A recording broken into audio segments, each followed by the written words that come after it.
Hi, my name is Sage, and this week, my For You page was flooded with this little lizard. I would have the lizard sound to it, but I am scared of copyright. But this little guy made me inspired, so I'm gonna make him. And to start, I'm gonna need some tinfoil. Next, I fold that tinfoil up hot dog style until it's like a little log, and then on each end I curve it a little bit so it kind of looks like a fancy looking U. And then I also cover that U with a little bit more tinfoil, as this will be the base for the lizard. And speaking of base, I then take some clay and wha-bam!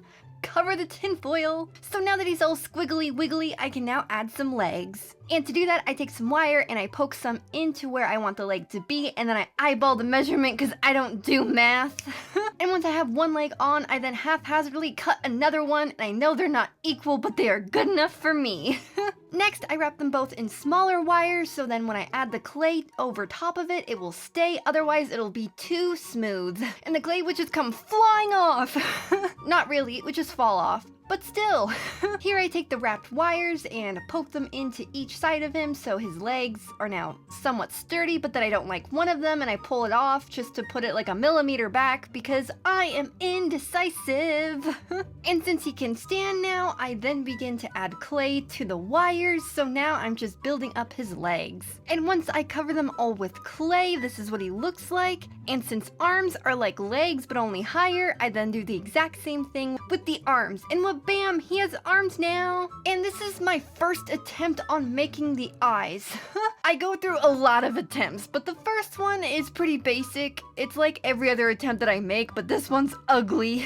I carve out 2 eye sockets and then I put in 2 spheres, and then I decide to ignore that I hate it and move on to working on the mouth.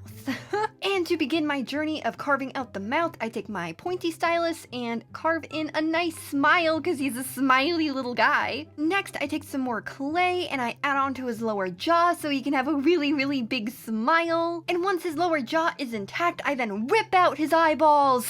And I smooth out his eye sockets too, because obviously they were not working. But once his sockets are somewhat smoothed out, as you can tell, I did a great job.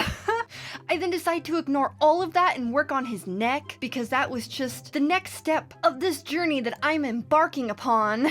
I then decided, you know what his face really needs? Instead of eyes right now, it needs to be wider. So I start to add some more clay on the sides and on the top too, because obviously that was the proper next move. I then roll everything out with my ball stylus so everything's getting a little bit flatter and smoother in the process. And this is where I attempt the eyes for the second time, and he's starting to look like Jar Jar Binks. And I'm not trying to make Jar Jar Binks right now. So I take my ball stylus and add in some more sockets, thinking that that is going to solve the problem because the eyes were just too on top of the head, you know? But once I added them in, I was like, that's not it either. So I take them out, and in my brilliant brain, I decide I'm just gonna smush the sockets a little bit to see if that does anything for the eyeballs. And shocker, it didn't.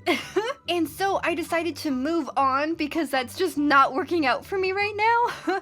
So I start smoothing everything out before then working on his hand, and to do that I take a little piece of clay and make the palm, before then taking even more little pieces of clay and making some little nubs and putting them on his palm to make his fingers. Next, I take my ball stylus and blend everything together. After that, I use my ball stylus again and push around the foot. I'm thinking I'm gonna make some toes out of this, but as you can see, they're not really turning out toe-like. So I ended up doing the exact same method that I used for the fingers, but for the toes. So I take some little pieces of clay and put them onto the foot, and I call them toes.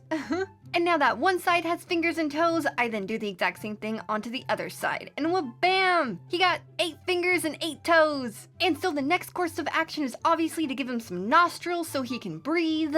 I then touch up his mouth because why not, you know? Sometimes I get distracted. Next, I rip out his eyeballs yet again because I'm thinking, you know what? His face needs to be even wider.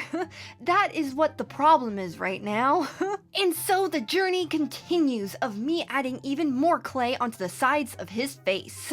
I then think to myself, you know what? I'm also going to add some more clay to his eyes so they're wider, and maybe that will help make a difference. And you know what? I think it did, but I'm still not happy with the sides of his face. So I rip out his eyes and add even more clay to the sides of his face. And with the power of editing, well, bam, the sides of his face are done. Next, I take my ball stylus and make the sockets a little bit wider and then push in the eyes, and now he's completely done.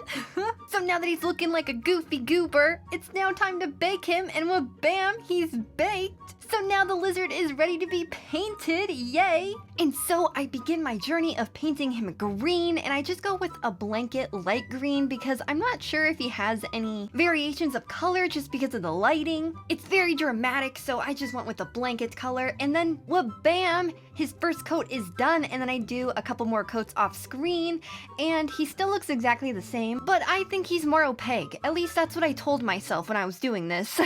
Next, I paint his eyes white, and the white always needs a couple coats, so I do that, and well, bam, it doesn't look much different on camera. Don't know why. IRL, there's definitely a difference. Next, I take a paintbrush and I dip the end of it into some paint and poke where I want the pupil to be on the eye because it's just a nice little circle and I can build off of that. And I also do that to the other eye as well, and I want to make them very silly looking because he's just a silly guy and his eyes just move out the longer the meme goes on, and I wanted them to be just looking in different directions. And that's the end of this craft. I'd like to say thank you so much for watching. I really appreciate it. And now it's time for the glamour shots. And I know he doesn't look exactly the same as the meme, but you know what? He has that silly, goofy vibe. So I'm happy. And if you want to see any more silly, goofy attempts at me making stuff, regardless of what it is, I drop a new video every Friday. Thanks so much for watching again, and keep silly, y'all. Bye-bye!